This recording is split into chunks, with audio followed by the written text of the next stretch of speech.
नमस्ते, सदा वत्सले मातरों में जय हिंद।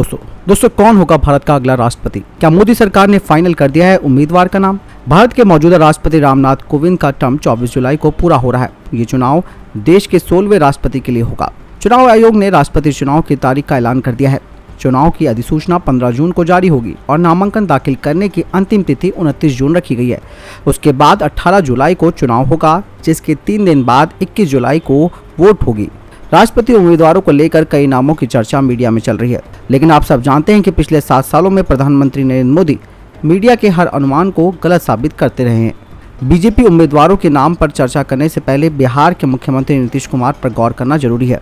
खुद नीतीश कुमार दिल्ली जाने की मंशा जाहिर कर चुके हैं। हालांकि भाजपा उनका नाम राष्ट्रपति के लिए भेजेगी, इसमें संदेह है, क्योंकि नीतीश पर किसी को भरोसा नहीं है। हो सकता है कि उन्हें राष्ट्रपति का पद देकर भाजपा बिहार को अपने कब्जे में लेने की योजना बना रही हो। चुनाव की घोषणा होने के बाद राष्ट्रपति पद के प्रत्याशी के लिए बीजेपी और आरएसएस के बीच 5 नामों को लेकर सबसे अधिक चर्चा है। इसमें यूपी की राज्यपाल आनंदीबेन पटेल, केरल के गवर्नर आरिफ मोहम्मद खान, कर्नाटक के राज्यपाल थावरचंद गहलोत, पुडुचेरी की गवर्नर तमिलिसाई सौंदरराजन और उपराष्ट्रपति वेंकैया नायडू इसमें प्रमुखता से शामिल है। अब जान लीजिए इन नामों की चर्चा क्यों हो रही है। सबसे पहले बात करते हैं आनंदीबेन पटेल की। वे फिलहाल उत्तर प्रदेश की गवर्नर है और इससे पहले वो गुजरात की मुख्यमंत्री रह चुकी हैं। सबसे खास बात यह है कि वो प्रधानमंत्री की बेहद करीबी हैं। उनकी मुश्किल ये है कि उनकी उम्र 80 साल से ज़्यादा है। बात करें दूसरी महिला प्रत्याशी तमिलिसाई की, तो उनके संबंध मोदी से बेहद खास है। फिलहाल पुडुचेरी की गवर्नर हैं वो। इससे पहले उन्होंने तमिलनाडु में पार्टी को खड़ी करने में बेहद अहम भूमिका निभाई है। प्रधानमंत्री के हर भाषण को हिंदी में ट्रांसलेट करने का जिम्मा उनके कंधों पर होता था। कांग्रेस की बांटने वाली पॉलिटिक्स का जवाब देते हुए दक्षिण भारत को साधने के लिए उन्हें वरीयता दी जा सकती है। इसके अलावा केरल के राज्यपाल आरिफ मोहम्मद खान तेज तर्रार मुस्लिम चेहरा हैं। बुलंदशहर के रहने वाले आरिफ खान हर मौके पर पार्टी को तथ्यों के आधार पर डिफेंस करते हैं। शाहबानो केस के समय उन्होंने राजीव गांधी सरकार से इस्तीफा दिया था। पार्टी के हर फैसले में डटकर वे साथ खड़े होते हैं। 3 तलाक, सीएए जैसे मामलों पर आरिफ हमेशा भाजपा के लिए ढाल बने रहते हैं।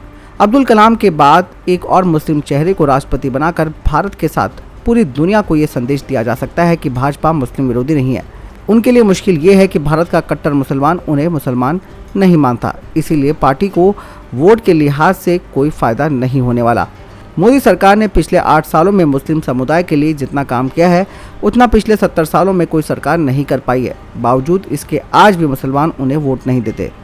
आरिफ मोहम्मद खान के अलावा उपराष्ट्रपति वेंकैया नायडू का नाम भी राष्ट्रपति के लिए चर्चा में है।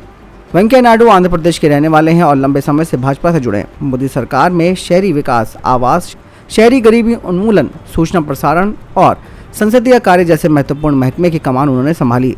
इससे पहले वो 2002 से 2004 तक भाजपा के राष्ट्रीय अध्यक्ष भी रहे। 2017 में उन्हें उपराष्ट्रपति बनाया गया था। उनके लिए नेगेटिव पॉइंट ये है कि पार्टी की नीतियों के अनुसार लगातार किसी व्यक्ति को 2 बार संवैधानिक पद नहीं दिया जा सकता। हालांकि दक्षिण भारत को साधने के लिए इस नीति में बदलाव हो सकता है। भाजपा सूत्रों की माने तो कुछ और नाम है जिन पर पार्टी चर्चा करने वाली है। एक है मध्य प्रदेश के दलित नेता थावरचंद गहलोत, दूसरा छत्तीसगढ़ के राज्यपाल अनुसुईया उइके और झारखंड के राज्यपाल द्रौपदी मुर्मू के नाम चर्चा में है। थावरचंद गहलोत की उम्मीदवारी पार्टी की नीतियों और सामाजिक राजनीतिक समीकरण के कारण कमजोर दिख रही है। मौजूदा राष्ट्रपति कोविंद दलित समाज से आते हैं। ऐसे में पार्टी एक बार फिर दलित चेहरे पर दाव लगाएगी, ऐसा कहना मुश्किल है। हालांकि वो आरएसएस से जुड़े हैं, इसीलिए उन्हें मौका मिल सकता है। इसके अलावा अनुसुईया उइके और द्रौपदी आदिवासी चेहरे हैं। दोनों पार्टी के लिए निष्ठावान हैं।